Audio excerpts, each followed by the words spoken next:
इसमें कलेक्टर महोदय द्वारा लगभग 3 से 4 वीक पहले ही सभी विभागों को बुला के पुलिस प्रशासन और जो विभिन्न विभाग हैं, मंदिर, पीडब्ल्यूडी, एमपीबी सभी को मिला के एक प्लान बनाया था, जिस प्रकार से हमको श्रावण के लिए पूरी तैयारियाँ करनी है।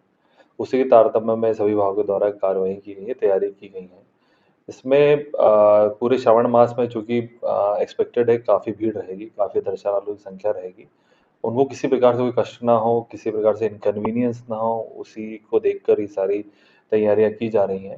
सबसे पहले तो दर्शन व्यवस्था जो हमारी रहेगी वो हरसिद्धि, बड़ा गणेश से भी रहेगी। यदि कोई व्यक्ति त्रिवेणी और महाकाल महालोक होते हुए मानसरोवर आता है तो वहाँ से रहेगी और प्रशासक ऑफिस के पास से भी रहेगी। मतलब तीनों जगह से व्यक्ति दर्शनार्थी दर्शन के लिए आ पाएगा।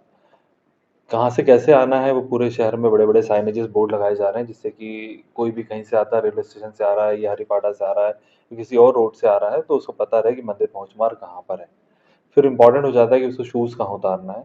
यदि कोई हरसिद्धि से होते हुए आ रहा है तो बड़ा गणेश के पास में बहुत बड़ा शूज़ स्टैंड बनाया हुआ है, वहाँ से शूज़ उतार के वो दर्शन करेगा मानसरोवर के होते हुए। यदि कोई बेगम बाग या महाकाल महालोक के थ्रू आ रहा है तो जो नया वाला कंट्रोल रूम है उसके पास में हमने शूज़ स्टैंड बनाया है, वहाँ से आएगा और मानसरोवर में एंट्री करेगा। मानसरोवर में दर्शन करने के पश्चात जब मानसरोवर जब एंट्री करेंगे तो अंदर हमने, चूँकि बारिश का टाइम है, तो मानसरोवर हो गया, फैसिलिटी 1 हो गया और हमारा जो नया वेटिंग हॉल है, उसमें हमने अंदर भी यदि बहुत भीड़ होती है तो वहाँ पर ज़िगज़ैग की व्यवस्था की है, तो अधिकतम लोग उस ज़िगज़ैग के माध्यम से कार्तिक मंडप और गणेश मंडप से दर्शन कर पाएँगे।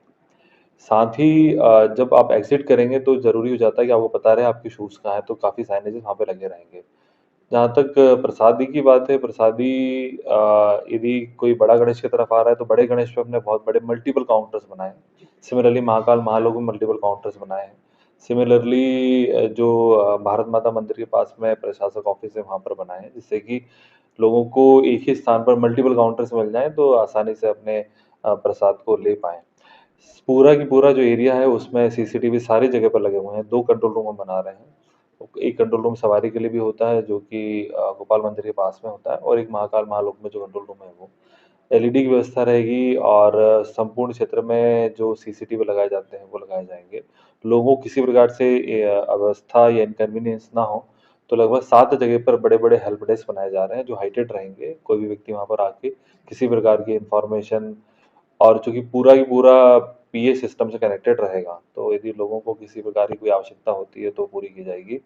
चिकित्सा की आवश्यकता कभी पड़ती है इमरजेंसी में तो वो हम जो हमारा त्रिवेणी है वहाँ पर और महाकाल मंदिर के अंदर ये दोनों जगह व्यवस्था कर रहे हैं। सफिशिएंट नंबर में स्टाफ ले रहे हैं जिससे कि व्यवस्था की जाए। एक बात बहुत इम्पोर्टेंट है कि चूँकि अब श्रावण मास में 3 बजे ही भस्म आरती प्रारंभ हो जाती है, तो लोगों को ज़्यादा सुबह वेट ना करना पड़े, इसलिए भस्म आरती में हम चलित भस्म आरती का अरेंजमेंट सभी को देने जा रहे हैं।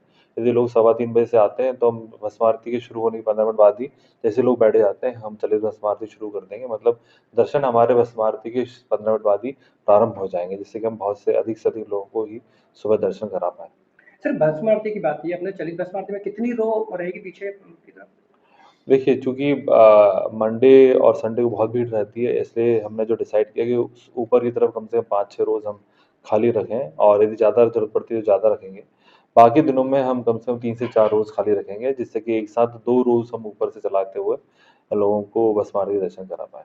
आज श्रावण का प्रथम दिन है और प्रथम दिन में ही भगवान शिव के भक्तों का सैलाब उमड़ा है। भस्म आरती में भी भक्तों ने भस्म आरती का दर्शन किया, दिव्य दर्शन किया। भस्म आरती बड़ी भव्यता से आज संपन्न की गई पुजारियों के द्वारा। भगवान का श्रृंगार, पंचामृत पूजन, जो भी नित्य होता है क्रम, वो सारा नित्य किया गया। 3 बजे भगवान के द्वार खोल दिए गए थे और 3 बजे से के बाद आरती जब पूर्ण हुई, 4:30-5 बजे बाद भक्तों को दर्शन का लाभ प्राप्त हुआ।